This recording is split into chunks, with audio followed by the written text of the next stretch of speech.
Today I have a very special guest. We will be talking about a bit on psychology and the brain today. Because you will be wondering, okay, why is she making this video at all? And today there's a difference that we will be supporting you not only in your career for technical topics, but also psychological topics. And therefore I have an expert here for you guys. My name is Gökçen Pürsök and I'm making these videos from Basel, Switzerland. Now I would like to let my guest introduce himself. Thank you. My name is John McNally and I'm from the west coast of Canada, currently residing in Basel, Switzerland. I have a master's degree in clinical psychology and I've been doing adult psychotherapy on and off for about 30 years. And Gökçen and I have talked about a series of videos we'll do just talking about psychological topics. I thought to start we would talk about how the brain works, and there's a reason for that. It's kind of a baseline entry point to understand. A lot of people get in trouble emotionally and they don't understand why. And so once you understand how the brain works, I'll refer to that often and come back to it to explain, say, depression or anxiety or something like that. Okay, so that's why we're going to do the brain. Start there first. Perfect start, isn't it? I'd like to talk about why I'm interested in that. Perfect. This is what got me to do this. So one of the reasons that I'm into this is because I think right now in our particular point in history, it's very difficult to figure out how to live life. And I think an awful lot of Gen Z are struggling with this fundamental question. And there's a very good reason why you should be. If you are struggling, that's actually the right answer. That's where you should start. Because the world as it currently is shouldn't come across as well organized and well functioning. It should come across as rather turbulent, rather disjointed, and challenging. What I see in my practice is I usually don't take people younger than, say, 17, 18, part because of the way the brain develops, and I would have to switch the way I do my business in order to do that. So I usually start around 17, 18, and I go up all the way. I've had 80-year-olds in my office, so I see a wide variety of people. But I've been noticing that there's a big change that's occurred probably in the last 10 to 15 years with Gen Z coming into adulthood. And I've seen an awful lot of people suffering as a result of this, and I'd just like to sort of talk about that and then talk about ways to get out of it, to sort of help you sort through some of that emotional turmoil. If you think about where emotions come from, where your thoughts come from, obviously they're all coming from the brain somehow, and most of us don't have a very clear understanding of how it works. In fact, most people don't understand it at all. I'm going to break the brain into three basic parts. The lower part, which is back here, we're going to call the autonomic system. This is anything that happens automatically without any input from you. For example, your breathing, your heart rate, most of the regulation of your body, the body blood gases, all of that stuff. That's all going on, and you don't have to do anything. You just sit back, and this part of the brain is the part of the brain that does that. The second part is kind of midbrain, and that's where we're going to call that the emotional center of the brain. And this is where your emotions are generated from. It's how it's manufactured. And the third part is the upper part of the brain, this part here, which is the prefrontal cortex, which is the part of the brain where your thinking gets done, the cognitive part of the brain. A lot of the stuff I talk about, when I talk about the brain, I come from it from an evolutionary point of view. So what that means is that we're going to talk about how the brain sort of evolved into this mechanism, because otherwise it's not going to make much sense. What you're going to discover, as I did, is that the thing we call free will isn't all that free. That we're being driven by a lot of hidden mechanisms, and we're totally unaware of what's going on, and that's just the way we enter the world, all of us. The other thing I want to mention is that when I talk about the brain, I'm grossly simplifying it so that we can have this discussion. If you were to pick up any sort of neurobiology, neuropsychiatry, anything along that line and start reading the articles, I can assure you it gets very deep very quick. So it's a very difficult area to understand, very complicated, very sophisticated, and a lot of it we still don't really know. So we're learning as we go. And so the model that I'm going to talk about is a very simplified version in order to get us to understand the emotional part,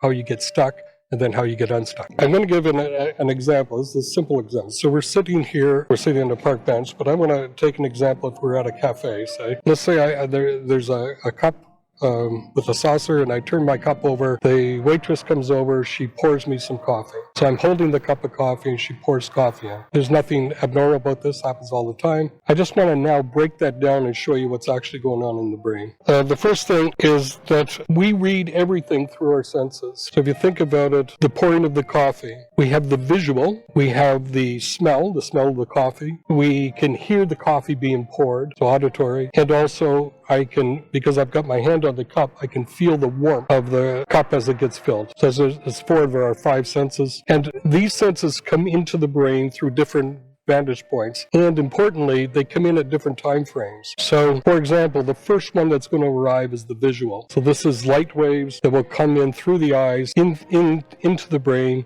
into the visual cortex in the brain. Followed by that will come the sound waves, which will go through the ears, obviously, into the auditory cortex of the brain. You will also get the smell through the nasal passageway, again into the brain. And lastly, you will get the warm feeling. All of this actually occurs at a different moment in time. So we've done experiments to show this. So what that has to mean is that the image you have of somebody pouring a cup of coffee for you actually isn't what happens in the brain. Brain has to receive the information differently from different areas, bring it all together, and then it has to label it correctly. It also has to suppress everything else that's going on. For example, it has to suppress the people walking by, the beautiful scenery, the music in the background, so that it doesn't mix that up. Then it has to apply the right labels to those things in order to get it right. Very quickly do a threat assessment. So it's got to determine whether this thing that's happening that it's just picked up on and put together, whether that's threatening or not. If it determines it's not threatening, then it will go to the cognitive part of the brain, prefrontal cortex, and you will start to develop, you will start to put it in context. So it uses the hippocampus, which is in the emotional part, to put it in context. Where have I seen this before? So that's a memory piece. And then it will also go up to the prefrontal cortex, and it will look at the social structure which it currently is in. And it's got to put all this together in order for you to realize that this is a cup of coffee being poured. And this happens obviously in fractions of a second because you pick it up fairly quickly. But that's actually quite a bit. And if you think about what that has to mean, it means it's not going to be hard. Any one of these things go off, and you're going to have the wrong interpretation of what just happened. It's interesting, right? And this goes on all the time. You think about what that means. So it's going on in my brain as I'm sitting here talking. It's going on in your brain. It's going on in this gentleman's brain who's just walking by.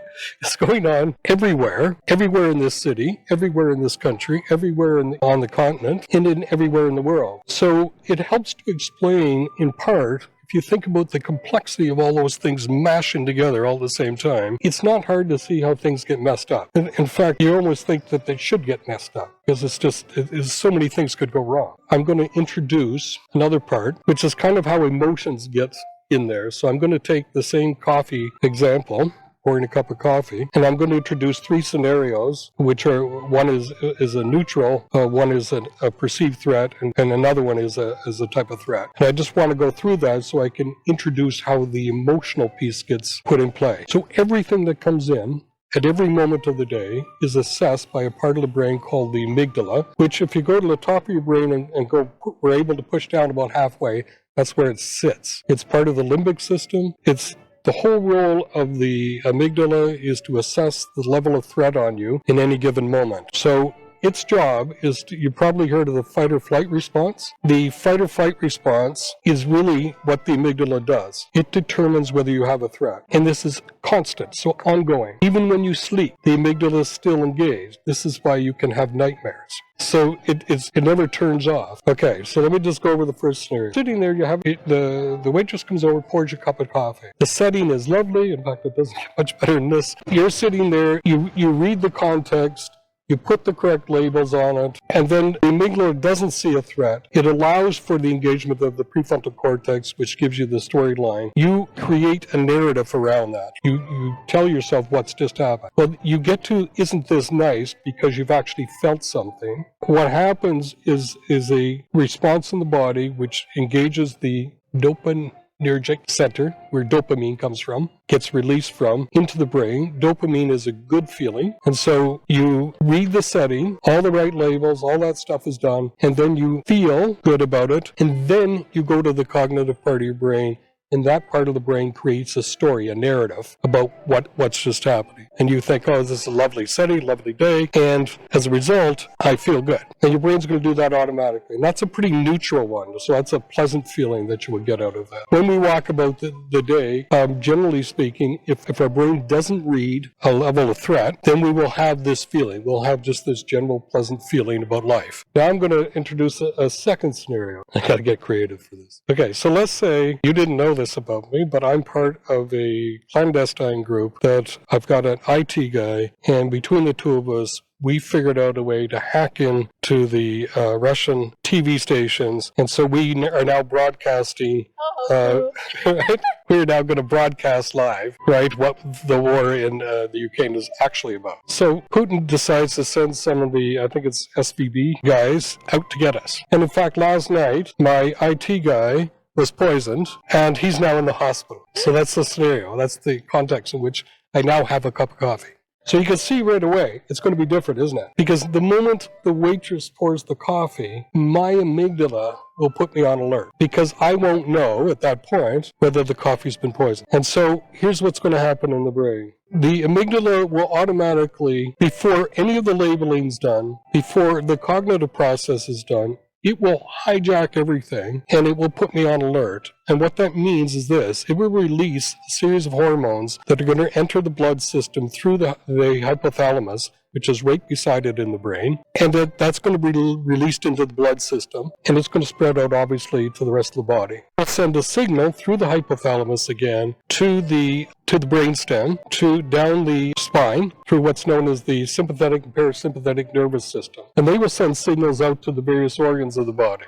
The parasympathetic system acts like a brake, and the sympathetic system acts like an accelerator. So the brake guy's job, you think what's happening, the brain has identified a potential threat. It's now preparing the body for that threat. The parasympathetic guy is going to shut down to redirect the energy. So your digestive system slows down, your endocrine system slows down, your sex drive will drop away, just like that. Happen very fast. The sympathetic nervous system, its job is to crank up the body. For example, on your kidneys or adrenal glands, they're going to release two chemicals, epinephrine and norepinephrine, which is an adrenaline, which actually will enter the bloodstream. It will crank up the heart. It will, your blood pressure will increase. Your whole muscle will tighten. These are what you experience as anxiety. So this is that feeling you get of anxiety. All of this will happen without your input. It's only when you get that feeling that you become aware that there's a problem. So up until that time, if they're thinking what's happened, they poured the coffee, the context is all sitting there. You haven't figured out that the coffee is a problem yet. Your brain has figured it out. It's caused this whole system to crank into gear. As a result, you start feeling in your stomach. The moment you feel that, it will go to the brain. It'll have a feedback basis to say what's going on. When you go to the brain this time, though, because what the amygdala has done is it's sent a hormone forward to the brain to hijack prefrontal cortex. So here's what's going to happen. You all of a sudden become aware that there's a problem, but you don't know what the problem is. You go to your brain. This is where problem solving and higher level of thinking occurs. The stuff you use all the time just to get through life. You go to that part of the brain thinking you got to figure this out. The amygdala will send a hormone forward which will hijack that. And what it's going to do is it's going to take your normal reasoning skills and twist it just a bit. And it's going to twist it in a very specific way because it wants to build a feedback loop back into the amygdala to continually tell the amygdala you're under threat. So you think what's happening now. The amygdala realizes it's under threat. It sends a hormone forward. It gets feedback that you're still under threat. So we build a loop. This loop is what most people experience as ruminating thought. That's spinning your wheels on the same thing over and over again, but not getting anywhere. So if you think of what's really happening, the brain, the amygdala, this from an evolutionary point of view, this makes perfect sense. Because if the brain has figured out a threat, it doesn't want you to focus on anything else. It doesn't want you to then turn around and say, what are we having for dinner? It wants to keep you exactly focused. And if the threat is imminent, that is, if it's coming down the sidewalk at you, it doesn't want you to reinterpret that as something else. So from an evolutionary point of view, it wants you to stay focused on the threat. So it's created a mechanism to do that. So the narrative or the story you tell yourself about what's going on, but you will make up a story connecting it to the Russian threat. It's just a perceived threat. Yeah, but doesn't the brain making all up actually? what we experience as threat, sometimes it's just made up because we made it up. That's my third example. Thank you. It's good. It is true.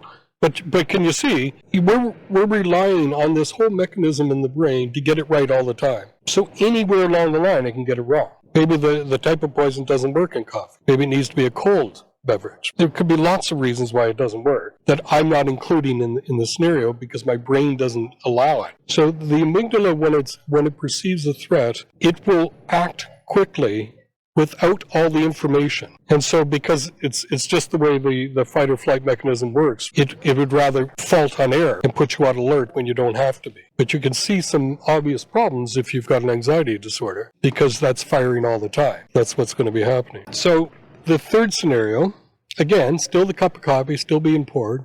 All those mechanisms I told you about right at the very start all have to occur, and they all have to occur correctly. The third one, what happens is the amygdala gets put on alert again. But in this case, it's an auditory hallucination. So what that means is that you're hearing a voice in your head. And in our case, this is going to be, let's say, we'll blame the FBI this time. This is often the case, by the way. They get radio signals in from their teeth, and the FBI are out to get them. And so this is actually these are real scenarios that occur with people who are psychotic, and they hear those same voices. The amygdala reacts exactly the same way, no changes. And so that means through the hypothalamus, it releases hormones into the body, the whole parasympathetic nervous system get engaged.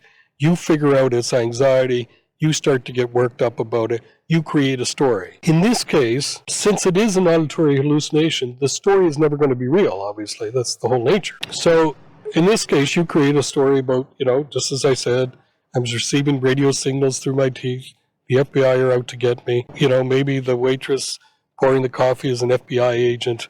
Maybe you've got a microphone. How do I know you're out to get me? So that's the third scenario. Have you ever seen the movie Jaws? You've seen that. Okay. So let's talk about Jaws for a second. If you saw Jaws, you would naturally get scared. But I want you to think about what you're getting scared of, right? So you're sitting in a movie theater, you're eating popcorn. There's no water around you, there's no sharks. You're watching a projection onto a screen in front of you. You know before you go into the theater that it's all fake. It's produced in Hollywood, the whole thing's fake. So why do you get scared? Why do you get scared? Everyone gets scared of this movie for some reason. Yeah, even in the all horror movies, we all get scared because it's too sudden, because we are not expecting it and it's out of our control. But what are you scared of? I don't know. Yeah, it's fake, but we love even that feeling. Right. Okay, so here's what really happens. All movies are designed to trip the amygdala. That's what they're trying to do. Your amygdala does not know the difference between real and unreal. Auditory hallucination versus a real threat from Putin won't be able to tell the difference. Acts the same way. It doesn't matter. It all comes down to the story you tell yourself about it. The moment you buy into a movie, your brain will read it as real. It'll pick it up as real. So the amygdala, if it's a scary movie like Jaws, the amygdala picks it up as real. It thinks it's happening to you. It puts you on alert, and that whole process occurs again, and you feel anxious. You get scared. All movies are trying to do that.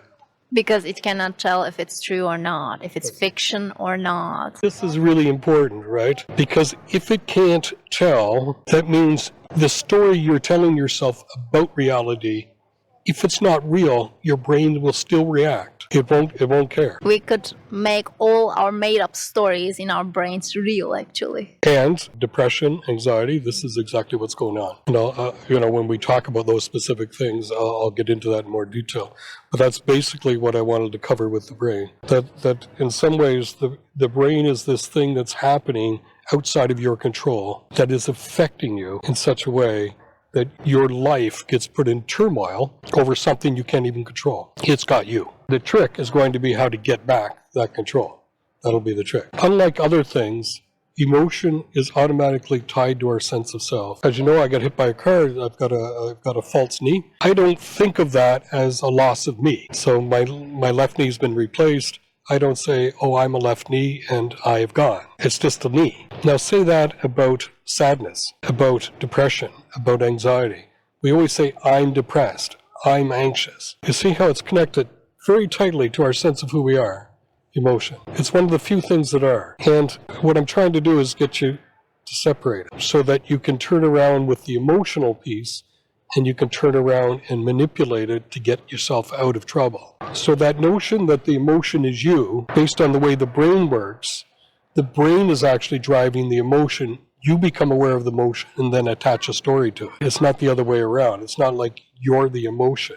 It becomes important to understand that we need to separate those two. We need to begin to see that your emotions are a thing that's happening to you and that you are separate from it. And we know that's true anyways, because there are other times when we're not sad, there are other, like, so even when you're depressed, you can make yourself a hamburger, eat a hamburger, and it still tastes good. So we're more than just this one thing. But we talk about it, and I'll talk later in the developmental stuff, how we came to that, but we talk about it and link it to ourselves, cement it together, and we need to separate it, so begin to see emotions as something that's happening to us, and it's something that we can then turn around and do something about, and remove the storyline, remove it from our attachment to who we are. I guess, as you said, it's gonna start with how we choose the words.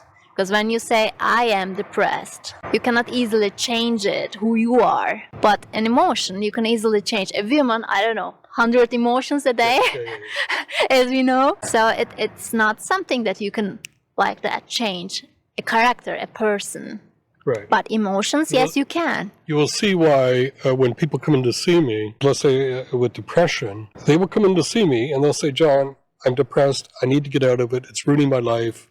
Please help me. And I'll say, okay, do this. And then they won't do it. And there's a reason why they're not going to do it. And it's because it's attached to who they are. And so I had to back this up. So we'll talk about change and how change occurs, because there's a whole piece on just how we learn to change things in our lives, right? We go through a process, and I want to bring that into focus more, but we'll do that later on. We have covered a lot of topics today. You can imagine that it's a huge topic to learn for me as well, because I'm learning from John. While we are talking, I'm learning a lot of things. You also wish to enhance your life quality, your mental health, because it's the core of life. You see, we concentrate too much about other things rather than our own mental health. And I think it must be also a priority for your lives, that we talk and think about these and learn about it. So you said you learned some things. What sort of things have you learned? JC, now I'm reversing this. Yes. Well, he wants me to wrap up. I can understand. No, not at all. I'm also going to use you as an example. So when I do therapy, I can tell you, I get very focused very fast. And I focus such that the rest of the world disappears. And so I watch every micro expression on your face.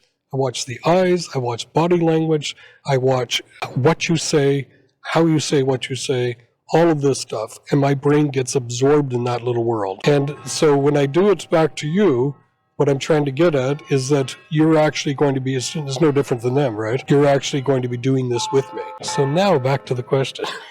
Well, I have been always thinking all the time about controlling my emotions, because you see, some Western nations, they can control their emotions more, or it looks like as if they control. If you talk about a British person, for instance, you cannot read their faces. They don't show you so much emotions on their faces.